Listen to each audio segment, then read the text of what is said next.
Hello SSC 26 batch, আসসালামু আলাইকুম সবাইকে। পরীক্ষা একদম আমাদের দ্বার প্রান্তে চলে আসছে। এখন আমাদের জাস্ট প্রিপারেশন নেওয়ার পালা। তো ক্লাস 9 থেকে তোমরা এসএস ফিউচার স্কুলের সাথেই আছো। এসএস ফিউচার স্কুলের টিচারদের ক্লাস করেছো এবং এই পুরো বছর জুড়ে আমরা চেষ্টা করেছি তোমাদেরকে সাপোর্ট দেওয়ার। লাস্ট মোমেন্টে এসে কি তোমাদেরকে ছেড়ে চলে যাব? একদমই না। একদম শেষ মুহূর্তের একটা চূড়ান্ত প্রস্তুতিমূলক গাইডলাইন ক্লাস নিয়ে তোমাদের সামনে হাজির হয়েছি তোমাদের আবিদ আপু। তো সময় নষ্ট না করে আমরা শুরু করব এবং এই লাস্ট মোমেন্টে আমরা কিভাবে প্রিপারেশন নিতে পারি, কোন কোন জিনিসগুলোর প্রতি আমরা বেশি ফোকাস রাখতে পারি এবং আমাদের টাইম ম্যানেজমেন্ট, তাছাড়া কি কি জিনিস আমরা স্কিপ করলে আমাদের বড় বড় ক্ষতি হয়ে যেতে পারে, এই জিনিসগুলো নিয়ে কিন্তু আমরা আলোচনা করব। তাহলে চলো আমরা সময় নষ্ট না করে শুরু করি। প্রথমত আমরা আমাদের বাংলায় দুটো পত্র দেখতে পাই, বাংলা প্রথম এবং বাংলা দ্বিতীয়। তো বাংলা প্রথম এক্সাম দিয়ে আসলে 21শে এপ্রিল থেকেই আমরা কিন্তু আমাদের এসএসসির জার্নিটা শুরু করতেছি। তো 21শে এপ্রিল যেহেতু আমাদের প্রথম বাংলা পরীক্ষা দিয়ে শুরু হচ্ছে, সো বাংলা পরীক্ষাটা খুব খুব খুব বেশি ইম্পর্টেন্ট। কারণ বাংলা পরীক্ষা যদি তোমাদের খারাপ হয়, বাকি পরীক্ষাগুলো কিন্তু খারাপ হওয়ার একটা পসিবিলিটি থাকে। কারণ মন খারাপ হয়ে যায় যে বাংলা পরীক্ষাটা খারাপ হয়ে গেছে, আল্লাহ কি করবো, আমাকে এ প্লাস আসবে কিনা। সো এই জায়গাটা থেকে আমাদের বাংলা পরীক্ষাটায় বেশি গুরুত্ব দিতে হবে। তো আমরা বাংলা প্রিপারেশনটা আসলে কবে থেকে শুরু করব? যেহেতু আমাদের 21 তারিখ পরীক্ষা, আমরা 18 তারিখ থেকে শুরু করব। কত তারিখ থেকে? 18 তারিখ থেকে। তোমরা অনেকে বলবো আপু এত তাড়াতাড়ি শুরু করবো। হ্যাঁ, এত তাড়াতাড়ি তোমরা শুরু করবা। তো এই ক্ষেত্রে আমাদের কি কি থাকতেছে? আমাদের থাকতেছে হচ্ছে গদ্য, পদ্য এবং কি বলতো, গদ্য, পদ্য এবং হচ্ছে আমাদের উপন্যাস থাকতেছে। তাহলে আমরা লিখলাম গদ্য, তারপর হচ্ছে আমাদের পদ্য এবং হচ্ছে আমাদের উপন্যাস থেকে প্রশ্ন আসবে, তাই না? এবং আমাদের কিন্তু শর্ট সিলেবাস। সবচেয়ে বড় প্লাস পয়েন্ট হচ্ছে আমাদের শর্ট সিলেবাস। এখন তোমরা অনেক ফাঁকিবাজ স্টুডেন্টরা আছো যারা অনেকেই হচ্ছে এই টপিকগুলো পড়ো নাই, আবার অনেকে আছে তোমাদের কিন্তু শেষ হয়ে গেছে। তো আমি বলবো এই গদ্য, পদ্য এবং উপন্যাস এইটা যদি তুমি রিভিশন দিতে চাও, এটার জন্য বেস্ট ওয়ে কি হবে? এটার জন্য বেস্ট একটা ওয়ে থাকে না যে আমি আপু আপনাদের ক্লাসগুলো কই পাবো, এই ক্লাসগুলো থাকলে তো আমরা একটু ভালোভাবে প্রিপারেশন নিতে পারতাম। এটার জন্য তোমরা চোখ বন্ধ করে চলে যাবা আমাদের এসএস ফিউচার স্কুলের যে ইউটিউব, আমাদের অফিসিয়াল যে ইউটিউব চ্যানেল আছে সেখানে চলে যাবা এবং সেখানে গিয়ে তোমরা একদম সবচেয়ে সহজ পদ্ধতি আমি তোমাদেরকে বলে দিতেছি কিভাবে গদ্য পদ্য এই জিনিসগুলো তোমরা রিভিশন করবা। এবং সেখানে প্লেলিস্টে চলে যাবা, প্লেলিস্টে গিয়েই ধুম করে তোমরা কই যাবা, প্লেলিস্টে গেলে একদম ধুম করে তোমরা নিচের দিকে চলে যাবা, নিচের দিকে যাও এবং এই নিচের দিকে যখন তুমি যাবা, দেখো বাংলা ফার্স্ট পেপারে তোমাদের যত সংক্ষিপ্ত সিলেবাসের যত টপিক আছে সব টপিকের উপর কিন্তু ওয়ান শট ক্লাসগুলো দেওয়া আছে। তারপরে হচ্ছে তোমরা বাংলা দ্বিতীয় পত্রের উপর কিন্তু যতগুলো তোমাদের পরিচ্ছেদ সংক্ষিপ্ত সিলেবাসে আছে প্রত্যেকটা পরিচ্ছেদের উপর কিন্তু ওয়ান শট ক্লাসগুলো আছে। এখন তুমি কিভাবে রিভিশন করবা? একটা ওয়ান শট ভিডিও ধরে তুমি যে কাজটা করবা, এই ওয়ান শট ক্লাসগুলো তোমরা 2x মোডে করবা। কারণ আমরা সেখানে অনেক ধীরে সুস্থে বুঝিয়েছি, আর এতদিনে তো তোমরা একবার হইলেও অন্তত প্রত্যেকটা চ্যাপ্টার পড়ছো, তাই না? তো এখন একদম এত ডিটেলসে ধীরে ধীরে ক্লাসগুলো করার কোনো দরকার নেই। এখন রিভিশনটা কিভাবে দিবা? আমাদের ইউটিউব চ্যানেলে যে ওয়ান শট ক্লাসগুলো আছে সেখানে গিয়ে সেগুলো করে ফেলবা, একটা চ্যাপ্টার ধরবা, একটা 2x মোড দিয়ে তোমরা রিভিশন করে ফেলবা। এটা হচ্ছে মেন কথা। তারপর হচ্ছে আমরা যদি উপন্যাসে চলে আসি, উপন্যাসের উপরে তোমাদের কি পুরো দুটো ম্যারাথন ক্লাস দেওয়া আছে যেটা তোমাদের তানভীর ভাইয়া নিয়েছে, এবং এই ম্যারাথন ক্লাসের উপরে তোমাদের কিন্তু আর কোনো ওষুধ নাই। তাহলে এই যে ম্যারাথন ক্লাসটা আছে, তোমরা উপরের দিকে গেলেই দেখবা হচ্ছে তোমার তানভীরের দেওয়া ক্লাসটা তোমরা পাবা। এই যে দেখো এই সিলেবাস শেষ, তারপর হচ্ছে তানভীরের দেওয়া ক্লাসটা আছে এই জায়গার মধ্যে, হয়তো আমার এখন চোখে পড়তেছে না, বাট তোমরা উপন্যাসের উপরে তানভীরের একটা ক্লাস দেখে এই যে দেখো চোখে পড়ে গেছে 1971, ঠিক আছে, পর্ব 1 পর্ব 2। এবং এখান থেকে কি কি এসকিউ কোশ্চেন আসতে পারে, অর্থাৎ শর্ট কোশ্চেনগুলো যেগুলো তোমাদের পরীক্ষায় আসবে, কি কি টাইপের কোশ্চেন আসতে পারে সেটার উপরেও কিন্তু সে এখানে ভিডিও দিয়েছে। সো চোখ বন্ধ করে তোমরা এখান থেকে বাংলা ফার্স্ট পেপারে যে গদ্য পদ্য উপন্যাস সেগুলো তোমরা রিভিশন করে ফেলবা। তাহলে রিভিশনের পার্ট আমাদের বাংলা ফার্স্ট শেষ হয়ে গেল। তারপরে যদি আমরা বাংলা সেকেন্ড পেপারে চলে আসি, তাহলে ধরো আমি যদি মনে করি, ধরলাম যে আমার বাংলা ফার্স্ট পেপারটা একটু খারাপ হয়েছে, এখন আমাকে কিভাবে কভার দিতে হবে? আমাকে কভার দিতে হবে কিন্তু বাংলা সেকেন্ড পেপার দিয়ে। এবং বাংলা সেকেন্ড পেপার দিয়ে কভার করার ক্ষেত্রে সবচেয়ে গুরুত্বপূর্ণ জিনিস যেটা, সেটা হচ্ছে নির্মিতি। এবং নির্মিতিতে যারা ভালো মার্ক উঠাইতে পারবে তাদেরই কিন্তু পুরো বাংলায় A+ সহ ভালো একটা মার্ক গেইন করার পসিবিলিটি কিন্তু থাকে। তো এই নির্মিতি পার্টটা তোমরা কি করবা? ঠিক ঈদের পরপর তোমরা নির্মিতি পার্টটা রিভিশন করে ফেলবা। নির্মিতির যে যতগুলো টপিক আছে সেগুলো ঈদের ঠিক পরপর তোমরা এটা শেষ করে ফেলবা। তারপরে যে কাজটা এটা তো ঈদের পরের কথা বললাম, পরপর শেষ করবা। তারপরে যে কাজটা থাকবে সেটা হচ্ছে তোমাদের যেই পরিচ্ছেদগুলো আছে সংক্ষিপ্ত সিলেবাসে, সেই পরিচ্ছেদগুলো বাবা আমি শুনো, তোমরা আমাদেরকে বলো যে আপু সাজেশন দেন, হ্যাঁ আমাদের ম্যারাথন ক্লাস দেন, শিওর শর্ট দেন, এক ক্লাসে সব ঢুকায় দেন। এত জগা খিচুড়ি বানায় কিন্তু কখনো তুমি পাস করতে পারবা, আমি তোমাদেরকে পাস করাই দিতে পারবো, কিন্তু ভালো রেজাল্ট করানো বা A+ নিশ্চিত করতে গেলে অবশ্যই তোমাকে পরিশ্রম করতে হবে বাবা।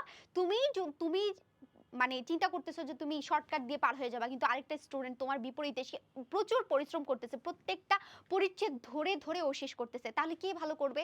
আল্লাহ কাকে ভালো রেজাল্টটা দিবে বলো তো? তোমাকে দিবে নাকি তাকে দিবে? অবশ্যই তাকে দিবে। তো সেক্ষেত্রে এই যে প্রত্যেকটা পরিচ্ছেদ তোমাদের আছে, এই পরিচ্ছেদগুলো ধরবা, ধরে ধরে কি করবা, এই যে এসএস ফিউচার স্কুল ইউটিউব চ্যানেলে যাবা এবং সেখানে সেকেন্ড পেপারের আমার ভিডিও দেওয়া আছে এবং তানভীরের ভিডিও দেওয়া আছে এবং নির্মিতির পার্টগুলোর উপর কিন্তু তোমরা দেখবা যে তাসমি আপু সে চলে গেছে, যাই হোক তাসমি আপুর ক্লাসগুলো দেওয়া আছে এবং সেখান থেকে তোমরা গিয়ে গিয়ে দেখে দেখে দেখে দেখে তোমরা প্রত্যেকটা কি টপিক শেষ করে ফেলবা। এই হচ্ছে আমাদের একদম ঈদের পর আমাদের একটা রিভিশন হয়ে গেল।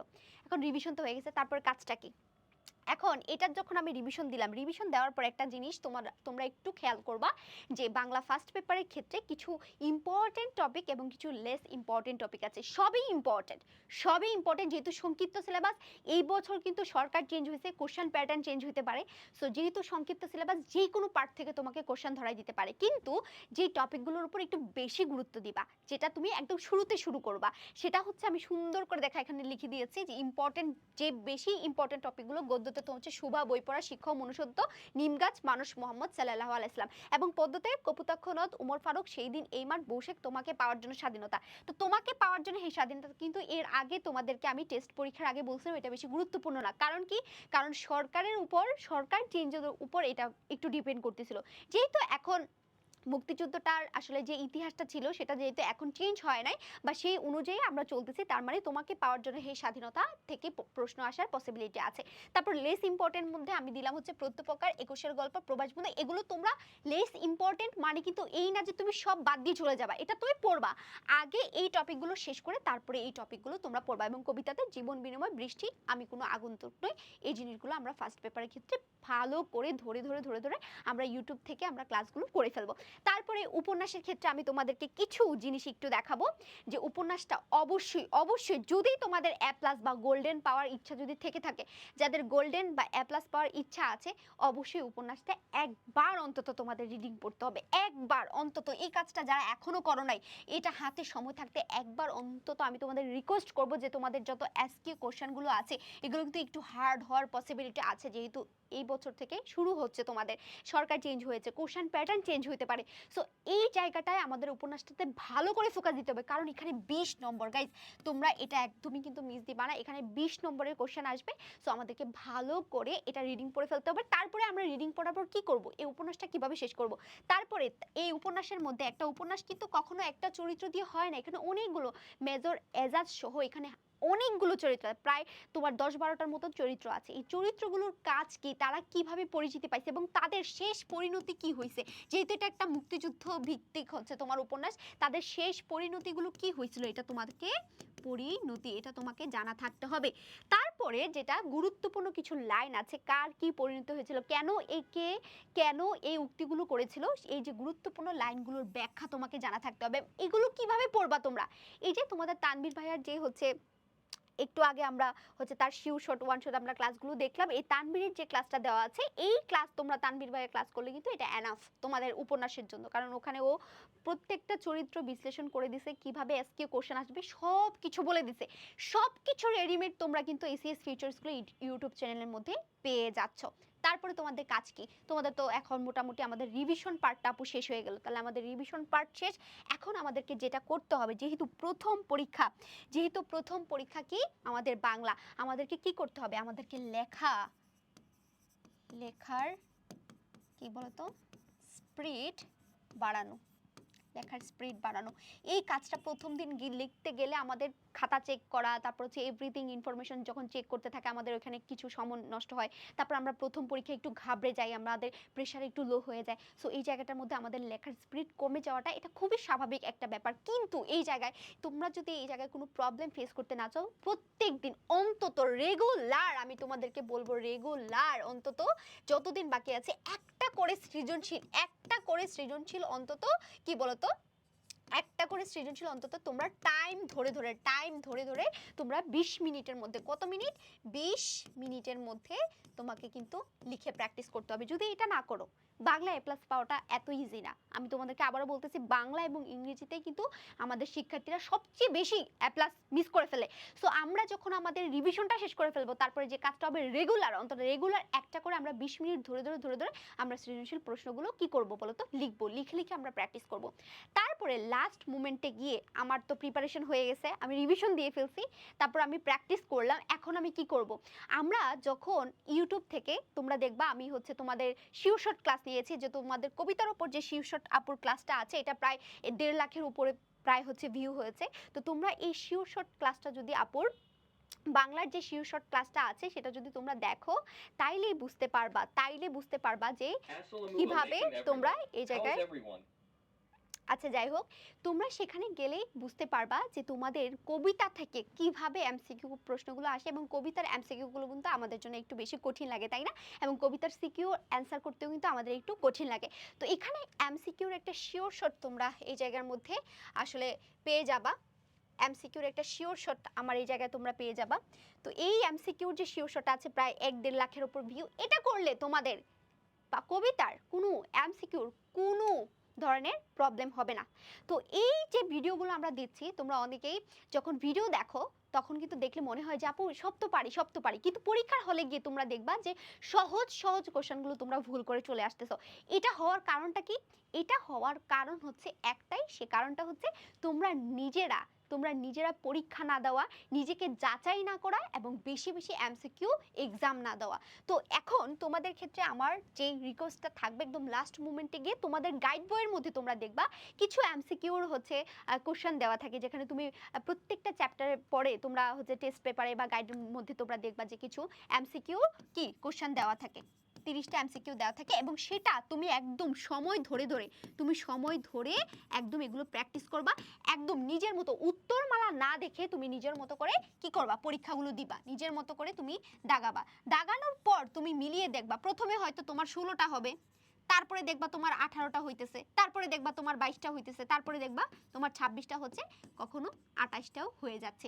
এইভাবে কিন্তু আস্তে আস্তে তুমি ইমপ্রুভমেন্টের দিকে যাবা। এবং যখন এই পরীক্ষাগুলো তুমি দিবা, নিজেকে যাচাই করতে থাকবা, তখন তুমি বুঝতে পারবা যে তোমার প্রিপারেশন কতটুকু কি হইতে পারছে। না হলে এরকম আবিদাপুদের sure short class, MCQ class, যত ক্লাস আছে, ওয়ান শর্ট ক্লাস, সব করে মনে হচ্ছে আল্লাহ সব তো পারি, কিন্তু পরীক্ষার হলে গিয়ে ডাব্বা মেরে দিয়ে চলে আসতে হবে। তাহলে এই যে যেন ডাব্বা মেরে না আসতে হয়, তাহলে এই কাজটা আমরা কিভাবে করব? আমরা হচ্ছে বেশি বেশি এমসিকিউ প্র্যাকটিস করব। তাহলে তিনটা পদ্ধতি আমি দেখালাম। প্রথমত আমরা রিভিশন কেমনে করব, তারপরে আমরা দেখলাম যে আমাদের লেখার প্র্যাকটিস করা, তারপরে আমরা যে জিনিসটা দেখলাম সেটা হচ্ছে বেশি বেশি এমসিকিউ পরীক্ষা দেওয়া। ফিজিক্স, কেমিস্ট্রি, বায়োলজির মতো এত বেশি কথা বলবো না আমি। বাংলা খুবই ইজি একটা সাবজেক্ট, ইজিভাবে পড়লেই এটা ইজি।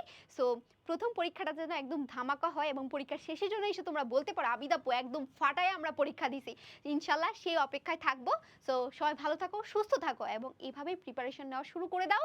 ইনশাল্লাহ এসএসসিতে আমরা একটা ভালো ফলাফলের আশা রাখতেছি। সো সবাইকে খোদা হাফেজ।